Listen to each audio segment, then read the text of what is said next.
Baiklah, assalamualaikum warahmatullahi wabarakatuh. Anak-anak sekalian, pada kesempatan kali ini kita akan belajar tentang ilmu tajwid.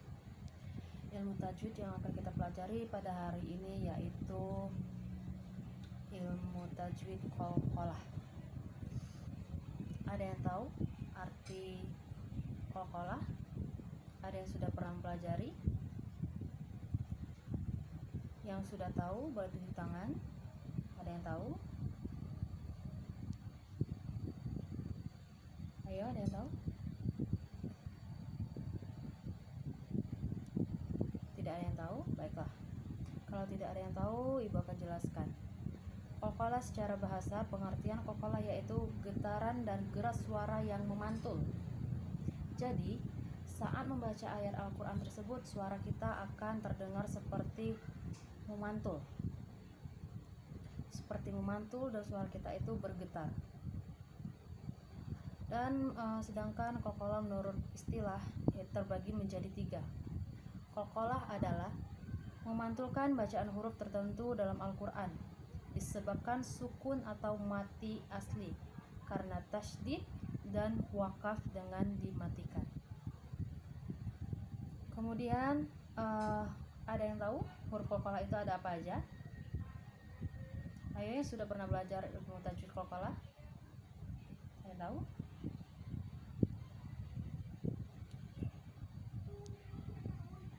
Ada yang tahu? Ayo lah. Tidak ada yang tahu? Baiklah. Huruf qalqalah itu ada 5. Yang pertama ba, ta, to, terus da, terus ko, dan ja. Oke.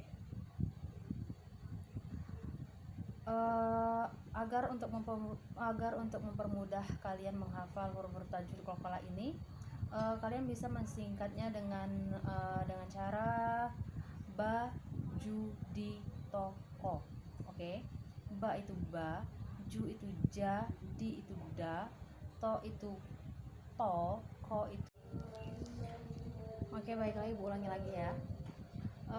Untuk mempermudah kalian mengingat huruf-huruf qalqalah ini, maka kalian bisa mengingat kata yang mudah ini, yaitu baju di toko. Oke. Apa tadi?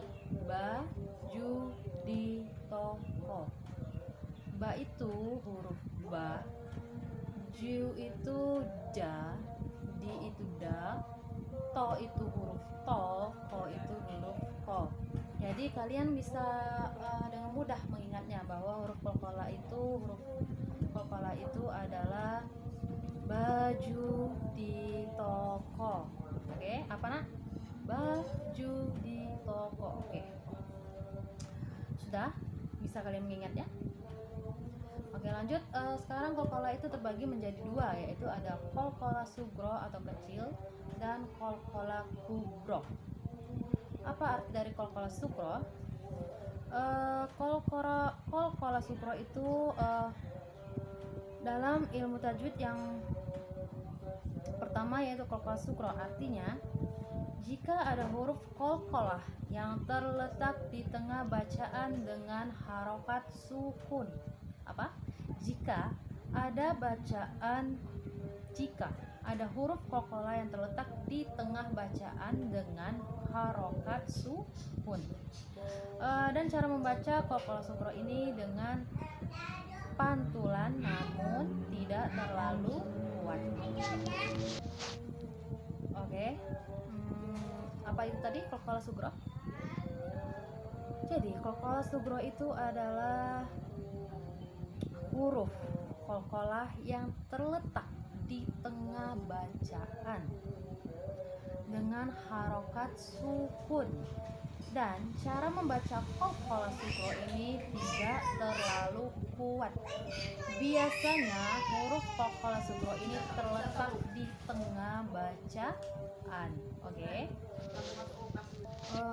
Untuk contoh qalqalah sugro ini, yang pertama huruf dal sukun. Contohnya yaitu adalah lam yalid walam yulad. Ada? Ayo mari bersama-sama. Lam yalid walam yulad. Jadi di mana huruf dalnya itu terletak di tengah, yaitu adalah lam yalid. Oke, lam yalid. Lam yalid walam yulad. Terus contoh yang kedua, huruf ba sukun. Inna sani'aka huwal abtar. Ada yang tahu di mana? Terletak di abtar. Ayo, mari kita ulangi bersama-sama. Inna sani'aka huwal abtar. Oke, jadi kolkolanya ada di sini. Oke, ayo kita ulangi bersama-sama yuk. Inna sani'aka huwal abtar.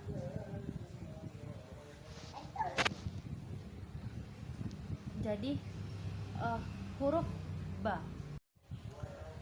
Setelah huruf ba, kita lanjut ke huruf selanjutnya yaitu to. Oke. Huruf to sukun. Contohnya itu allazi at'amahum min ju'. Ada yang tahu di mana huruf kokolanya? Iya, yaitu at. Jadi huruf kita itu kita membacanya memantul tapi tidak terlalu kuat, oke? Allazi at'amahum min ju'. Oke, lanjut ke huruf selanjutnya itu huruf ja sukun. Alam yajid al-kaidahum fi tadlil. Alam yajid al-kaidahum fi tadlil. Di mana? Ya, yaitu yaj'al kaidahum. Yaitu dia terletak di tengah, ya. Kemudian membacanya itu memantul tapi tidak terlalu kuat, ya. Jadi perlu kalian ingati bahwa untuk qalqalah sugro ini biasanya terletak di tengah huruf, terletak di tengah bacaan, ya. Oke. Yaitu mari kita ulangi lagi, yaitu alam yaj'al kaidahum, yaitu alam yaj'al. Oke, bisa dipahami nak? Oke, baik, kita lanjut ke contoh selanjutnya ya. Huruf to sukun. Iqra bismi rabbikal ladzi khalaq. Mana contohnya? Ya. Iqra bismi rabbikal ladzi khalaq. Jadi iqra ini merupakan huruf qalqalah sukro atau kecil, ya. Jadi perlu kalian ingati lagi bahwa sukro, qalqalah sukro ini adalah artinya qalqalah kecil. Jadi kita membacanya itu tidak terlalu kuat atau tidak terlalu memantul. Lanjut ke contoh selanjutnya itu huruf dal sukun. Huruf dal atau da, ya. Wa ma adraka mal hutamah. Wa ma adraka mal hutamah. Jadi qalqalahnya itu ada di wa ma adra. Wa ma adraka mal hutamah. Oke. Bisa dipahami ya? Nanti kita coba satu persatu, oke?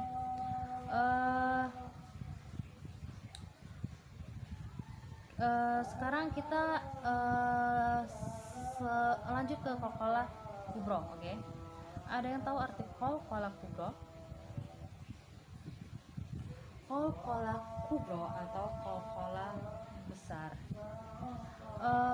Hukum bacaan qalqalah kubro ini artinya adalah jika ada huruf qalqalah yang terletak di akhir lafal atau ayat, ya. Jika ada huruf qalqalah yang terletak di akhir lafal atau ayat, baik karena harokat sukun, kasroh, fathah, tanwin, dan domah, tetap dibaca waqaf. Dan cara membaca qalqalah kubro ini sebaiknya dipantulkan dengan lebih kuat. Kalau ya sukro tadi kita membaca mantulnya itu lebih kecil atau lebih tidak sekuat yang qalqalah kubro ini ya. Terus kita langsung saja ke contoh qalqalah kubro ini. Contoh qalqalah kubro. Yang pertama, ingat ya, qalqalah kubro ini letaknya itu biasanya di akhir lafal atau di akhir ayat. Jadi kalian bisa mempermudah menandainya bahwa qalqalah kubro ini terletak di akhir ayat. Yang pertama, bi rabbal falaq. Bi rabbal falaq. Falaq. Jadi falaq. Jadi kita membacanya mantulnya itu lebih kuat. Bi rabbil falaq. Falaq ya. Jadi dia itu terletak di akhir kalimat. Terus contoh yang kedua yaitu khalaq. Jadi khalaq. Khalaq. Jadi lebih tebal, lebih kita membacanya itu lebih kuat dari qalqalah sukro tadi. Terus contoh yang ketiga, ahad. Ahad ya. Jadi lebih dipantulkan lagi atau lebih diperjelas lagi dengan membacanya itu ahad. Terus contoh yang keempat, wat torik. Wat torik. Jadi qalqalahnya itu huruf ko yang di akhir ini ya. Wat torik. Oke, bisa kita ulangi bersama-sama. Wat torik. Terus lanjut lagi yang contoh selanjutnya itu kholaq ya. Terus as-somad. As-somad, maddah dan terletak di akhir. Jadi as-somad. Terus contoh selanjutnya itu kasab. Kasab ya. Jadi ba yang terletak di akhir ayat ya. Kasab. Terus iza waqab. Iza waqab. Waqab. Qab ya. Jadi lebih kuat kita mantulnya waqab. Terus as-saqib.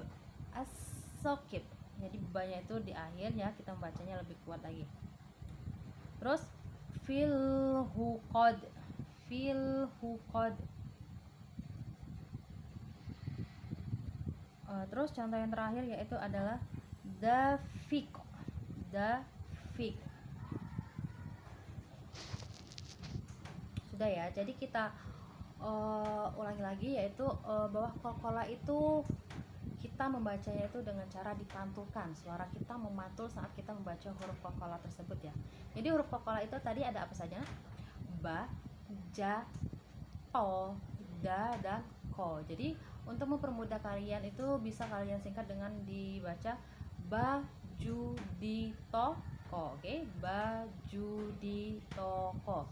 Terus kemudian qalqalah tadi terdiri dari dua, yaitu ada qalqalah sukro kecil atau qalqalah kubro. Untuk qalqalah sukro ini kita membacanya itu tidak terlalu kuat seperti kita membaca qalqalah kubro ya. Terus biasanya qalqalah sukro ini tadi terletak di tengah-tengah bacaan ayat ya. Terletak di tengah-tengah bacaan ayat, dan sedangkan qalqalah kubro ini biasanya terletak di akhir lafal atau di akhir ayat. Mari kita ulangi sekali lagi untuk contoh qalqalah sukro ini tadi ya. Contoh qalqalah sukro ya, untuk agar kalian mudah mengingatnya itu adalah lam yalid wa lam yulad. Nah, ini kan terletak di tengah-tengah bacaan dan kita membacanya itu tidak terlalu dipantulkan. Oke. Terus untuk contoh qalqalah kubro. Contoh qalqalah kubro yaitu adalah wat torik. Wat torik. Wat torik. Terus kholaq. Kholaq. Nah, ini kita membaca kholaqnya itu lebih tebal atau lebih memantul ya, lebih jelas gitu. Jadi bisa kalian pahami, bisa nanti coba kalian cari, terus kalian cari di dalam Al-Quran contoh-contoh Qaqqalah sughra dan Qaqqalah kubra ini ya. Oke. Sekian untuk pertemuan kita hari ini. Kita lanjut untuk pertemuan selanjutnya. Wa akhiru wassalamualaikum warahmatullahi wabarakatuh.